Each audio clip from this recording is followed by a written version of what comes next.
자, 오늘부터 사도신경 말씀을 가지고 9번 말씀을 쪼갭니다. 오늘 첫 번째 주제는 나는 하나님을 믿습니다. 영어로 우리 불렀던 찬양도 있거든요. I believe in 어떤 것을 믿는가? 나는 하나님 아버지를 믿습니다. 이런 고백을 우리들이 하려고 합니다. 그래서 앞으로 9번의 말씀은 성경 본문을 가지고 이렇게 풀어가는 것이 아니라 이 우리들이 고백하는 것을 뒷받침해주는 성경을 근거로만 될 뿐입니다. 그러니까 성경 본문을 가지고 풀어가지는 않습니다.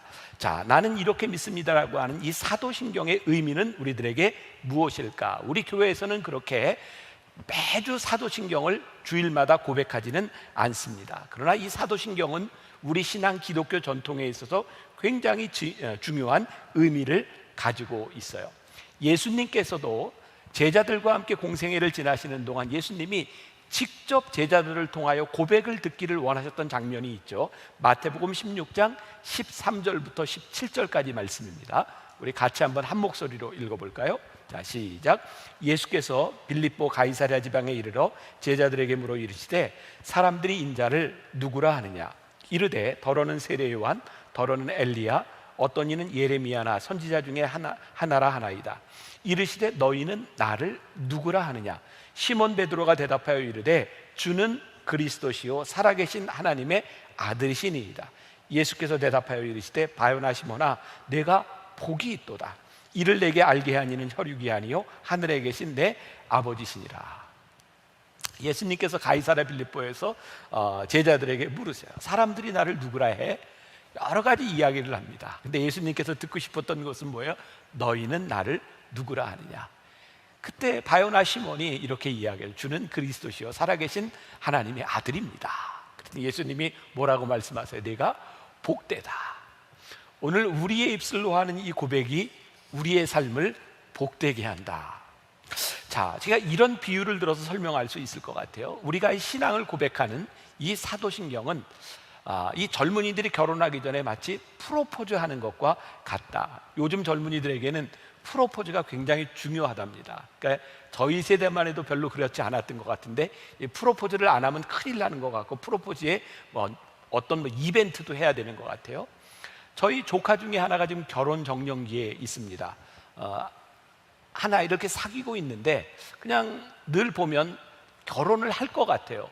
근데 언제 결혼한다는 이야기가 없어서 물었습니다. 너 왜 결혼을 안 하냐? 그랬더니 이렇게 말을 하더라고요. 프로포즈를 아직 안 했어요. 결혼하리라고 생각을 하고 있는데 프로포즈를 안 했기 때문에 결혼까지 가지 못한다는 거예요. 여러분, 아주 좋은 비유라고 생각합니다. 우리는 마음으로 우리의 신앙을 통하여 하나님은 어떤 분이십니다 라고 하는 우리의 감각 속에서, 머릿속에서, 가슴 속에서 그런 믿음의 고백들을 가지고 있지만 진짜 중요한 것이 우리의 입술로 하나님은 우리가 믿는 것은 이런 것입니다 라고 고백하는 것이 중요하다. 이것은 제 이야기가 아니라 로마서 10장 9절부터 11절까지 이렇게 되어 있어요. 자, 같이 봅니다. 9절, 10절, 11절 시작. 내가 만일 내 입으로 예수를 주로 시인하며 또 하나님께서 그를 죽은 자 가운데서 살리신 것을 내 마음에 믿으면 구원을 받으리라. 사람이 마음으로 믿어 의에 이르고 입으로 시인하여 구원에 이르느니라. 성경에 이르되 누구든지 그를 믿는 자는 부끄러움을 당하지 아니하리라 하니. 자, 우리들이 마음으로 믿을 수 있지만 입술로 시인하여 구원에 이르고 우리들이 고백하는 이 고백을 통하여 하나님이 우리를 부끄럽게 하지 않으시겠다. 그러니까 저에게는 그런 생각이 드는 거예요. 하나님, 우리가 신앙생활을 하면서 우리 성도들이 이 땅에 신앙생활을 하면서 우리가 부끄러움을 당하는 이유 가운데 하나는 우리들이 진짜 우리의 믿음을 고백하지 못하는 것은 아닐까요? 그러니까 저에게 이제 마음에 소원이 있는 거예요. 우리가 이 9번의 말씀을 통해 우리 성도들, 우리 만나교회 성도들의 마음 가운데 내가 믿는 것은 이것입니다, 이것을 우리들이 확실하게 고백하게 하여 주옵소서. 자, 이제 사도신경을 고백하면서 한 문장으로 하나님을 향한 우리의 마음을 고백하는 것이 사도신경이다, 이런 데피니션을 가지고 우리들이 말씀을 들으면 좋을 것 같아요. 그래서 이 사도신경은 우리들이 믿는 것을 고백하니 믿는 고백을 하는 사람들의 공동체가 어떤 것인지를 우리의 정체성을 보여주는 거예요. 자, 정통이라고 하는 말이 있습니다. 라틴의 orthodox라고 하는 말이에요. 이 발음이 참 어렵네요. orthodox, 정통이라는 말이에요. 이 말은 어떤 한 길을 이야기하는 것이 아니라 정통은 여기와 여기 사이에 있는 길을 의미합니다. 그러니까 우리들이 고백하는 것은 사도신경을 이렇게 이 안에 고백하는 모두를 우리들이 정통으로 인정한다는 거예요. 자, 이건 제가 계속해서 이야기를 합니다. 사도신경에 대한 오해가 있어요. 종종 어떤 사람들이 이 사도신경을 12사도들이 이렇게 한 문장씩 이렇게 만든 것이 아니냐라고 생각하는 사람도 있지만, 사실은 성경에 나와 있는 사도들의 신앙을 우리들의 고백으로 요약해 놓은 것이 사도신경입니다. 제가 이번 9번 말씀을 들을 동안 제가 여러분들에게 좀 이렇게 권면하고 싶은 건, 필요한 것들은 이렇게 적으면서 또 외워야 될 것은 좀 외우면 여러분들 신앙에 훨씬 더 도움이 될 것 같아요. 초대교회에는 이 사도신경뿐만 아니라 다른 신앙 고백들도 있었어요. 예를 들면 아다나시우스 신앙 고백이라든지 니케아 신앙 고백이라든지 콘스탄티노플 신경이라든지 이런 신앙 고백들이 있었어요. 이 사도신경은 AD 200년부터 700년 사이에 약 500년가량 동안 기독교 역사가 흘러오면서 이런 형태를 가지게 되었습니다. 놀랍죠? 우리가 지금 고백하고 있는 사도신경이 500년 동안의 역사 속에서 다듬어진 것이 사도신경이라는 거예요. 그럼 우리들에게 자연히 이런 의문이 들어야 될 거예요. 왜 그렇게 오랜 세월 동안 교회는 이 사도신경을 이렇게 규정을 하고 만들고 우리들이 외워야 했을까? 이유는요, 우리들이 지금 가지고 있는 문제와 동일해요. 초대교회에도 많은 이단들이 나타나기 시작했어요. 그 전에는 이단들이 나타나도 권위 있는 게 하나 있었어요. 예수님을 직접 보았고 예수님의 말씀을 직접 들었던 사람들, 오순절에서 성령을 체험했던 사람들이 이거야 라고 말하면 별로 이의가 없었는데, 이제 그 사람들이 세상을 다 떠나고 그들이 믿었던, 그들이 보았던 신앙이 무엇인지를 구체적으로 이야기하지 않으면 이단들이 나타나서 이야기할 때 그런가? 라고 헷갈리기 시작한 거죠. 그래서 교회는 교회의 정통성을 보존하기 위해서, 교회의 신앙을 보존하기 위해서 이 사도신경을 제정할 필요성을 느끼게 된 거예요. 자, 그러면 우리들에게 있어서 이 사도신경이 얼마나 중요한 위치를 차지하고 있는지 아시겠죠? 내가 사도신경을 고백할 때 나는 이렇게 믿습니다, I believe 라고 고백할 때 이것은 나의 고백으로 끝나는 것이 아니라 우리 교회 안에 있는 구성원들이 나도 이렇게 고백합니다 라고 하는 공동체 고백이 되는 겁니다. 굉장히 중요한 이 중요성에 대해서 말씀을 드렸어요. 제가 이 사도신경 말씀을 쭉 준비하면서 언제나처럼 많은 자료들, 책들도 있고 이렇게 준비를 하게 되었어요. 그 중에 저는 이분은 잘 모릅니다. 김덕종 목사님이 쓴 사도신경 안 외워도 좋지만 이라는 책에 보니까 사도신경을 이렇게 표현을 하고 있더라고요. 사도신경은 마치 내진 설계를 하는 것과 같습니다. 내진 설계 아시죠? 우리들이 집을 지을 때 지진에 대비해서 설계를 하는 거예요. 근데 내진 설계를 하고 집을 지어도 그동안 우리나라에서 이 지진 내진 설계라고 하는 것은 별로 큰 의미가 없었어요. 우리나라에는 지진이 거의 없는 나라잖아요. 그런데 몇 년 전에 포항에 지진이 오고 집들이 흔들리고 무너지는 것을 보면서 우리나라에도 내진 설계가 필요하다는 말들을 자주 하게 되었어요. 자, 내진 설계는 언제 필요해요? 지진이 올 때 내진 설계의 진가를 발휘하는 거예요. 여러분들, 우리가 고백하는 공동체 고백, 사도신경 I believe, 나는 이렇게 믿습니다라고 하는 이 신앙 고백은 언제 진가를 발휘할까요? 세상이 요동치고 환경이 변화가 오고 지금처럼 이런 코로나라고 하는 상황 가운데서 우리의 삶의 터전을 뒤흔들어 놓는 일들이 일어날 때 우리가 믿는 것이 무엇이냐, 이것이 우리를 붙잡아 주는 거예요. 여러분들은 어떤 느낌으로 오늘 이 예배를 드리고 계시는지 모르겠어요. 제가 참 안타까운 건 많은 분들이 예배를 드리지만 처음부터 예배를 드리지 않는 거예요. 중간중간 들어오는 분들이 많아요. 근데 제가 안타까운 게 뭐냐, 오늘 예배를 시작하는 그 찬양부터 우리들이 선포한 것이 있어요. 내가 믿는 것이 무엇인지, 그 하나님 아버지가 무엇인지를 우리들이 선포하고 이 예배를 드리고 있거든요. 저는 오늘 찬양을 하는 중에 위대하신 주, 위대하신 주, 이 찬양을 하는데 마음이 뜨거워지는 거예요. 그래, 우리가 믿는 하나님이 위대하시지, 우리가 믿는 하나님이 위대하시지. 제가 오늘 예배를 시작하기 전에 잠깐 채팅창에 그런 글을 썼어요. 하나님, 오늘 찬양하는 우리 성도들 가운데 위대하신 하나님의 능력이 임하게 하여 주옵소서. 두려워서 떠는 자가 있습니까? 우리의 인생에 터전이 흔들리고 있습니까? 나는 전능하신 하나님 아버지를 믿습니다. 이 고백이 우리를 붙들어 줄 수 있기를 간절히 소원합니다. 우리는 왜 이 신앙 고백을 매번 반복해야 될까요? 이 신조라고 하는 말이, 이것도 여러분들이 기억하면 좋을 것 같아요. 라틴어로 크레도라는 말입니다. 교회 안에서 많이 쓰이는 말입니다. 크레도, 신조, 신경이라는 말이에요. 사도신경, 크레도, I believe, 나는 이렇게 믿는다는 거예요.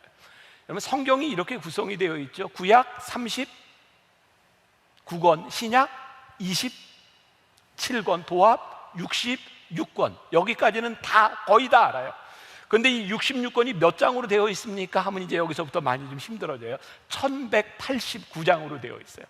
성경 공부를 좀 많이 한 분들은 여기까지 1189장, 여기까지는 기억이 되는데, 이제 이 1189장의 절수를 다 합치면 얼마나 될까요? 여기서 멘붕이 와요. 31,173절로 되어 있습니다. 자, 생각해 보세요. 우리가 평생 신앙생활을 하면서 31,173절을 어떻게 공부하며, 1000장이 넘는 장을 어떻게 공부하며, 66권을 우리들이 어떻게 다 공부할 수 있겠습니까? 이 성경의 이 수많은 말씀들을 쫙 요약해서 우리가 믿는 것은 이런 것입니다 라고 고백한 것이 사도신경이니 이게 굉장히 중요하겠죠. 자, 오늘부터 9주 동안 우리들이 함께 나눌 그 사도신경의 구조에 대해서 먼저 말씀을 드린다면, 이 사도신경은 중요한 하나님께 대한 고백으로 되어 있어요. 오늘 이제 제가 하나님에 대한 말씀을 드릴 거예요. 어떤 하나님? 전능하신 하나님, 아버지 하나님을 고백하고 있고, 두 번째 중요한 것은 예수님에 대한, 성자 예수님에 대한 고백인 거예요.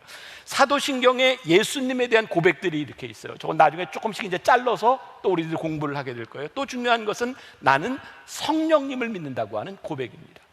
우리 기독교 신앙의 아주 중요한 근간을 이루고 있는 신앙 고백은 성부, 성자, 성령 삼위일체 하나님으로 인하여 우리들이 무엇을 고백하고 있느냐는 거예요.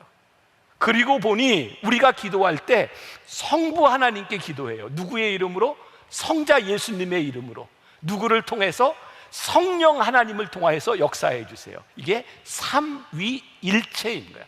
나중에 이제 여러분들에게 또 한번 설교할 기회가 있을 텐데, 굉장히 어렵고 또 우리들이 신앙생활을 이해하기 참 힘든 부분이기는 한데, 분명한 것은 삼위, 이것은 어떤 서열을 정해놓은 것이 아니라 성부 하나님과 성자 하나님과 성령 하나님이 이렇게 일하십니다, 이분들은 하나이십니다라고 하는 고백이 기독교의 중요한 핵심을 이루고 있는 거예요. 자, 오늘 하나님은 누구신가? 전능하사 천지를 만드신 하나님, 아버지 하나님이라고 고백하고 있는 거예요. 자, 성경에서 하나님은 여러 모습으로 우리들에게 나타나고 여러 모습으로 우리들에게 경험되죠. 여러분들이 체험하는 하나님이 다 달라요. 그런데 이 우리가 체험한 이 모든 것을 한마디로 이야기하면 하나님은 어떤 분이실까? 어떤 분이시라고요? 전능하신 하나님. 이 모든 것을 다 포괄하는 전능하신 하나님. 우리는 전능하신 하나님을 고백하는 거예요. 이렇게 예를 들을 수도 있을 거예요. 그러니까 남자와 여자 우리들에게 소개팅을 주선해 준다고 합시다. 이 남자에 대해서 우리 설명해. 이 남자가 돈도 많고 직업도 좋고 집안은 이렇고 키는 얼마고 뭐고 이렇게 설명한다고 이 사람을 다 표현할 수 없는 거예요. 그런데 이 사람이 어떤 사람이라고 생각합니까? 라고 하는 그것은 무엇일까? 저에 대해서 이렇게 수식하는 것도 많이 있을 것 같아요. 그런데 저는 개인적으로 우리 교회의 어떤 권사님이 개인적인 문제가 아니라 이게 정치적인 문제로 이렇게 구치소에 오래 있어야 될 상황이 있었어요. 제가 마음이 너무 안타까워서 편지도 보내고 책도 보내고 이렇게 하는데, 그분이 저에게 편지를 할 때면, 저에게 문자를 할 때면 꼭 저에게 이런 표현을 써요. 우리 좋으신 목사님. 이걸 볼 때마다 너무 좋아요. 우리 성도가 저를 어떻게 생각해요? 좋으신 목사님. 저에게 그거 한마디면 다 되는 것 같아요. 우리가 하나님을 고백하는데 하나님이 어떤 말을 들으시면 제일 좋아하실까? 성경에 나오는 그 하나님, 전능하신 하나님. 이 고백 속에 모든 것이 다 들어가 있는 거예요.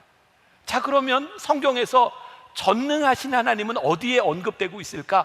처음으로 전능하신 하나님이 언급되어 있는 부분이 어디냐면 창세기 17장 1절에 있어요. 자, 제가 봉독합니다.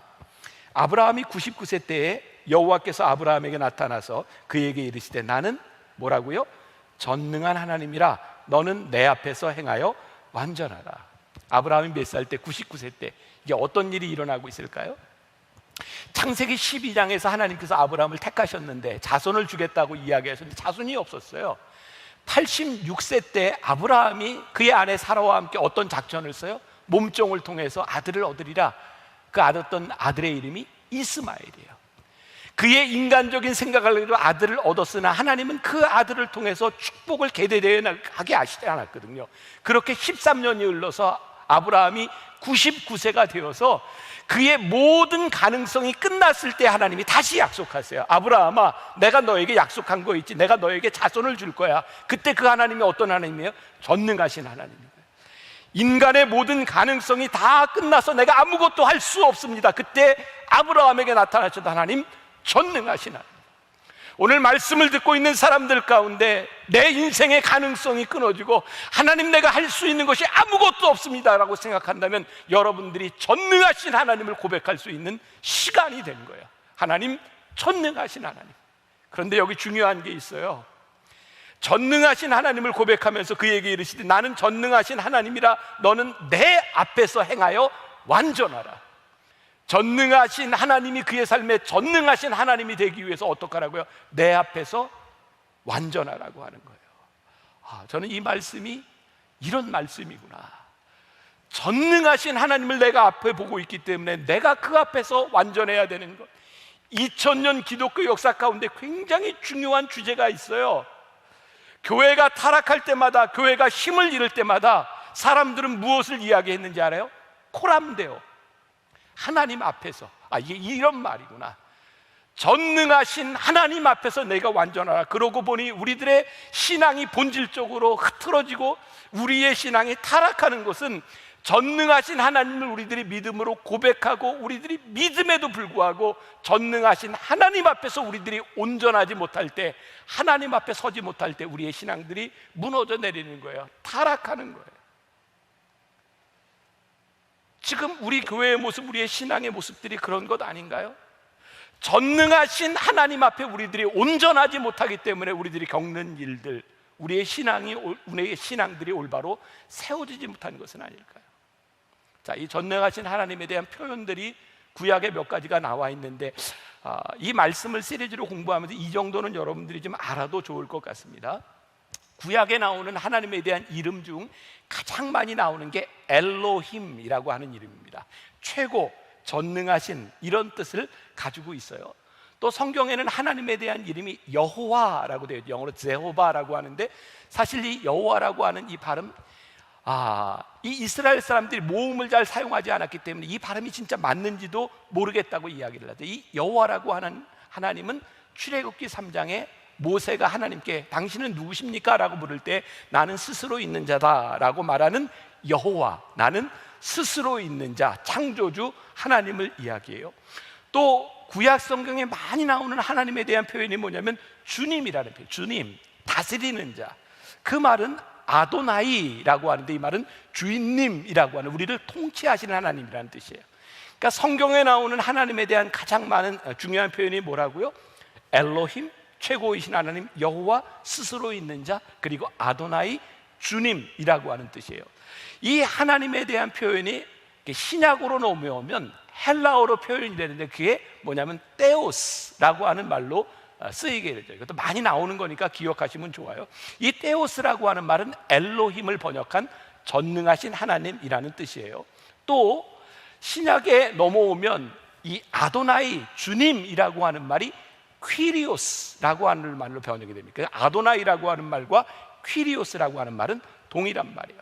자, 벌써 여러 가지 단어가 나왔어요. 이거 하나님에 대한 말이라고 하는 거 기억하시고, 오늘 말씀의 중요한 핵심은 이 신약에서 우리 주님을 통해서 하나님이 어떻게 고백되고 있냐면 하나님 아버지, 헬라어의 파테르라고 하는 말인데요, 라틴어의 파테르, 하나님 아버지라고 하는 이 고백이 우리의 신앙 속에, 개신교 신앙 속에 아주 중요하게 들어오죠. 이것은 유대교 신앙과 이슬람 신앙과 구별하는 우리들의 신앙의 아주 독특한 저는 부분이라고 생각해요. 로마서 5장 15절 우리가 읽은 본문 말씀이죠.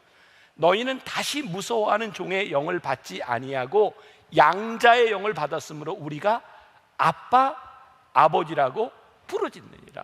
여기서 아빠라고 하는 말은 당시 예수님 당시 쓰고 있던 언어가 아람어였는데 아람어로 아버지를 아빠라고 불렀어요. 참 신기하죠. 이 아버지라고 하는 말이 거의 전 세계의 이 말들이 표현이 언어가 좀 비슷한 거예요.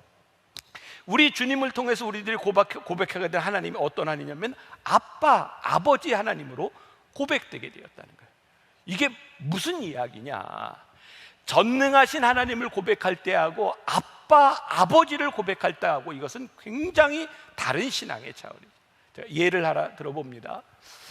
이번 주 수요일 날 제가 우리 아들, 며느리, 우리 집사랑 같이 이렇게 식사를 하게 되었어요. 제가 이렇게 말씀을 이렇게 준비하고 계속 읽고 있었기 때문에 며느라이에게 제가 물었어요. 며느라, 너는 시아버지를 어떻게 생각하니? 대답을 쉽게 못하는 거예요. 그래서 제가 이렇게 쉽게 대답할 수 있도록 이렇게 기회를 줬어요. 너는 시아버지가 참 인자하다고 생각하지 않니? 그렇지, 그렇지. 아주 부드럽게 그렇지. 그랬더니 인자하대요. 근데 제 며느리가 그렇게 얘기해요. 그런데요, 아버님, 그 목사님들도 아버님을 저처럼 생각할까요?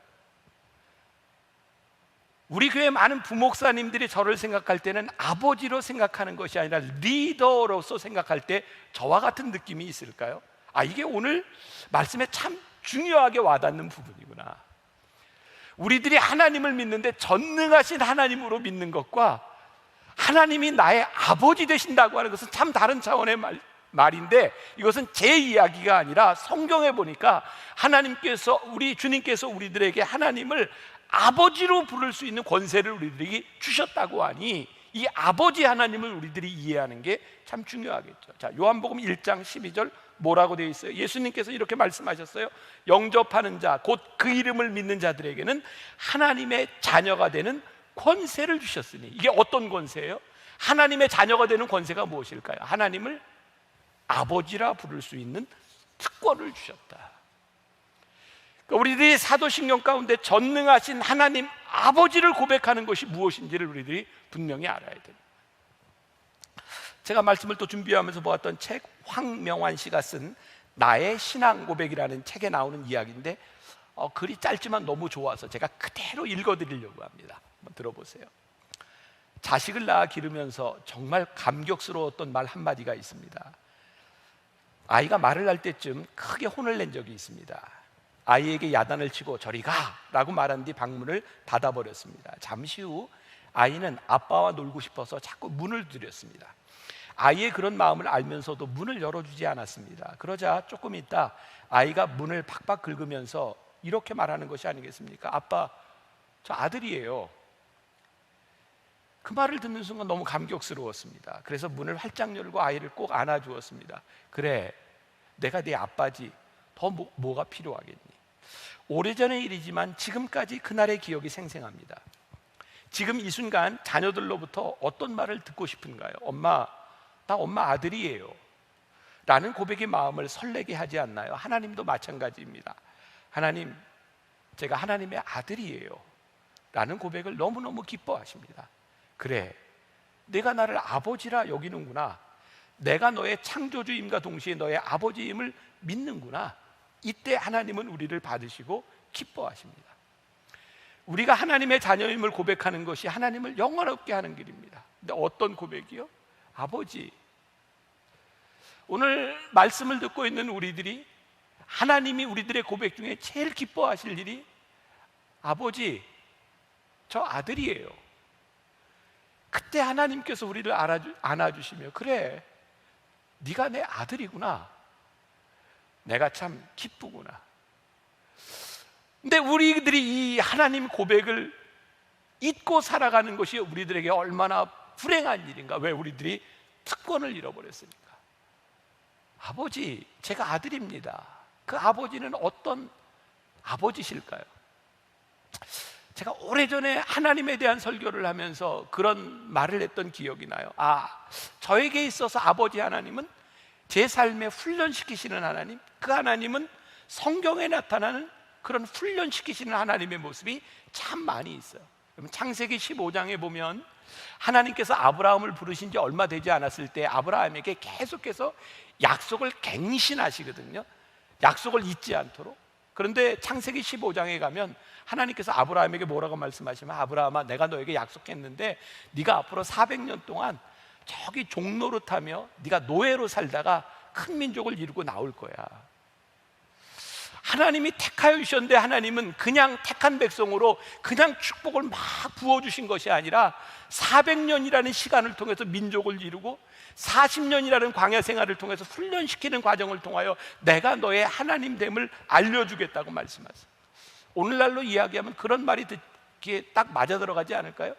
뭐 경영 수업이라는 거 하잖아요. 여러분들 재벌들 중에 어떤 사람은 자식에게 그냥 물려주는 사람이 있는가 하면 자식을 밑바닥부터 다 경험하게 해서 물려주는 사람이 있어요. 아버지의 어떤 마음일까요? 내가 너에게 이 모든 것을 다 줄 수 있지만 적어도 네가 이것을 받았을 때 이것을 운영하고 누리고 너의 것으로 가질 수 있는 능력이 있었으면 좋겠어. 그러니까 성경에 보면 하나님께서 우리를 훈련시키고 우리를 고정시키시고 우리를 성장시키시는 하나님의 모습이 우리들에게 들어올 때, 아, 그분 하나님 아버지가 나를 훈련시키신다고 느끼실 때, 우리의 삶의 광야와 종노릇하는 시기들을 들어갈 때 우리는 그때에도 하나님의 손길을 우리들이 경험할 수 있는데, 우리들이 그건 모르니까, 우리를 훈련시키시는 하나님을 알지 못하니까 때때로 서운하고 우리들이 쉽게 하나님을 떠날 때가 있는 거예요. 제가 이 문장을 영어로 그대로 좀 옮겨달라고 했는데 언젠가도 제가 너무 좋아서 한번 인용했던 문장이에요. Don't pray for an easy life, but pray to be a strong man. 우리들이 하나님께 기도할 때 쉽게 살아가게 해달라고 기도하지 말고, 하나님 나를 강하게 만들어 주세요라고 그렇게 기도하라는 거예요. 어제가 청년의 1회 청년의 날이었다 그러더라고요. 신문에 보니까 공정 불공정 이런 얘기가 참 많이 나오더라고요. 요즘 젊은이들이 제일 힘들어하는 게 불공정하다는 거예요. 좋은 엄마, 좋은 아빠 만나서 이렇게 좋은 거 누리는 거, 그 불공정하게 생각한다는 거예요. 노블리스 오블리제. 우리들이 고귀함을 가졌으면 거기에 대한 의무가 있어야 되는데 그거 하지 못한다는 거예요. 전 중요한 것 여기서 발견합니다. 하나님이요, 우리들에게 좋은 아빠, 좋은 엄마, 우리의 아버지로 고백되는데, 하나님은 그냥 우리들에게 이 모든 것을 주시는 분이 아니라 노블리스 오블리제. 내가 너의 아버지가 되어서 내가 너를 축복하려고 할 때 나는 너에게 분명한 의무와 훈련과 이 과정들을 내가 너에게 요구한다고 말씀하고 있는 거예요. 자, 여기까지만 들으면 너무 힘들잖아요. 우리가 하나님의 훈련의 과정들, 하나님께서 우리를 이끄시는 과정들을 다 견뎌낼 만한 자격이 있는 사람이 얼마나 될까요?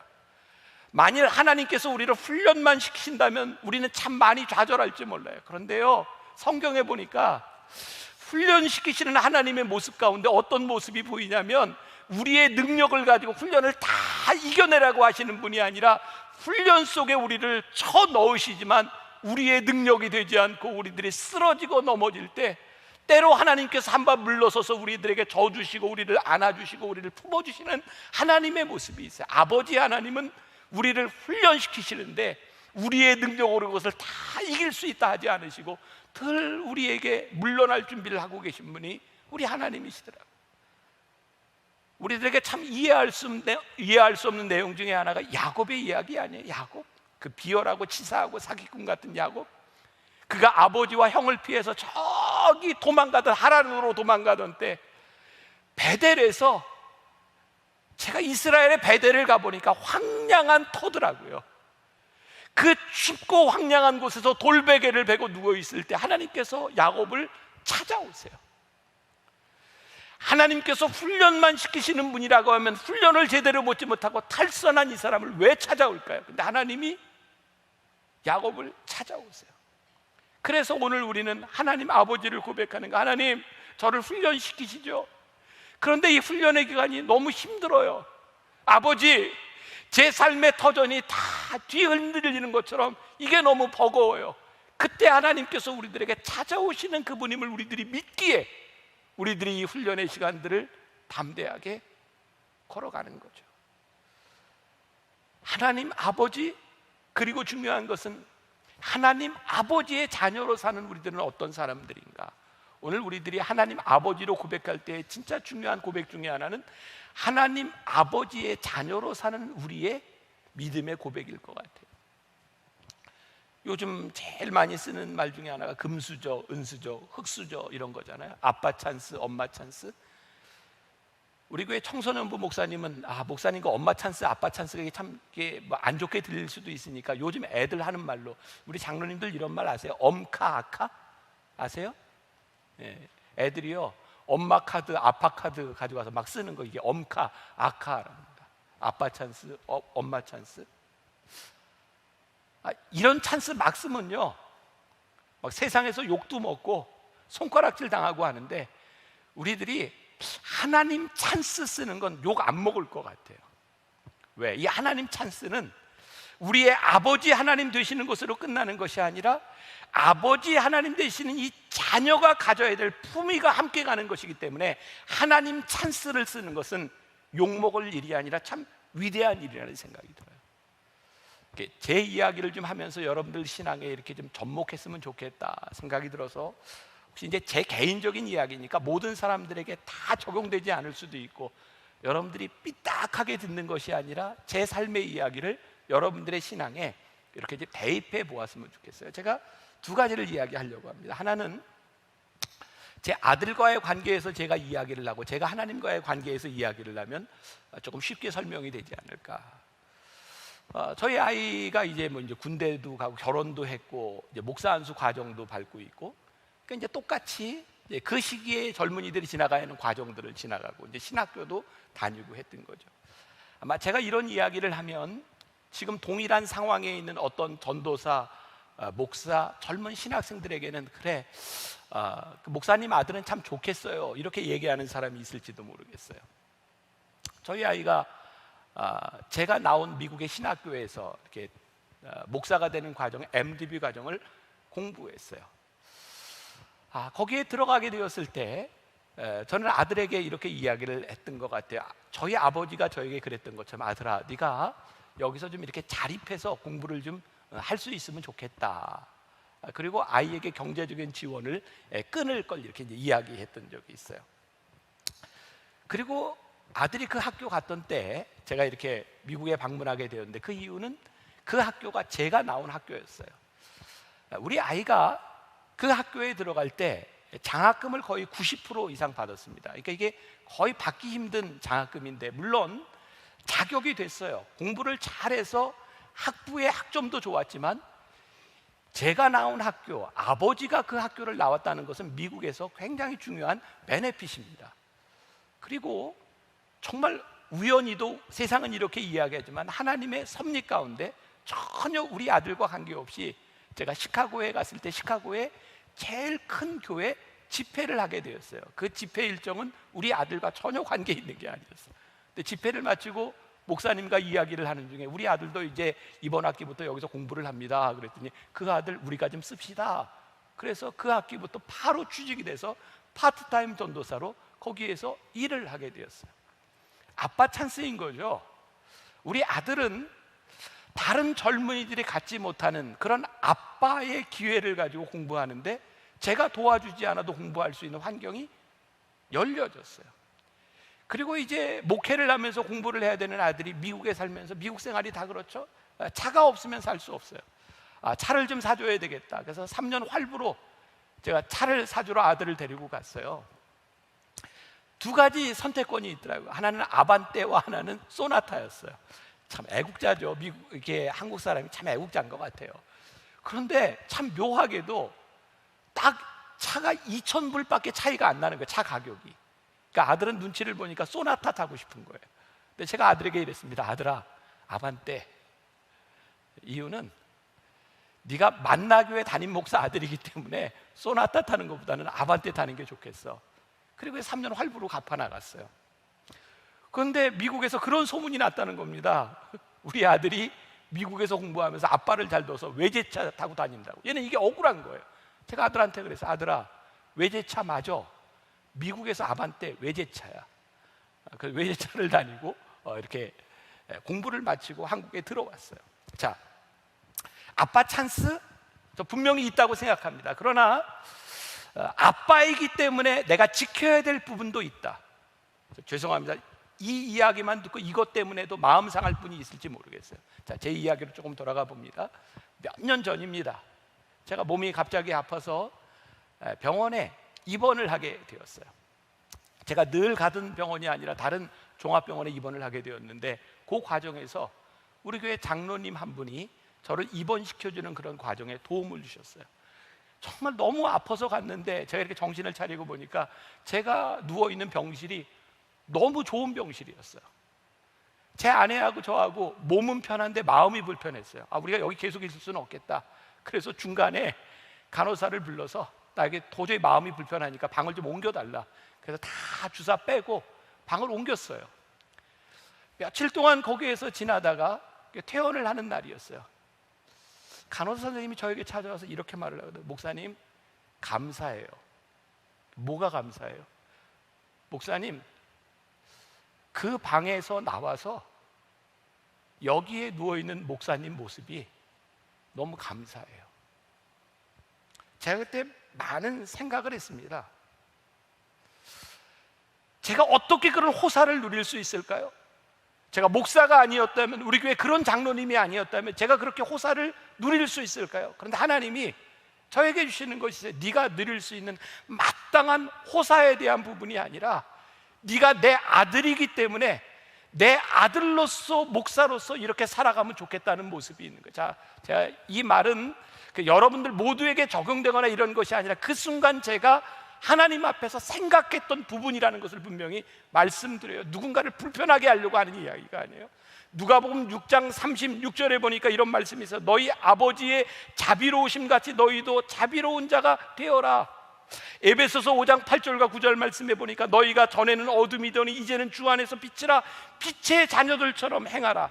빛의 열매는 모든 착함과 의로움과 진실함에 있느니라. 하나님, 우리가 하나님 아버지라고 고백합니다. 그런데 하나님 아버지라고 고백하는 그 특권은 우리들이 하나님의 자녀이기 때문에 해야 되는 우리의 의무와 만날 때에, 우리의 신앙의 모습과 만날 때에 비로소 빛을 발하게 되는 거예요. 나는 전능하신 하나님 창조주 그 하나님 아버지를 내가 고백한다고 보니 내가 그 아버지의 아들로서 살아가야 되는 자녀로서의 모습이 우리들에게 분명히 있는 거예요.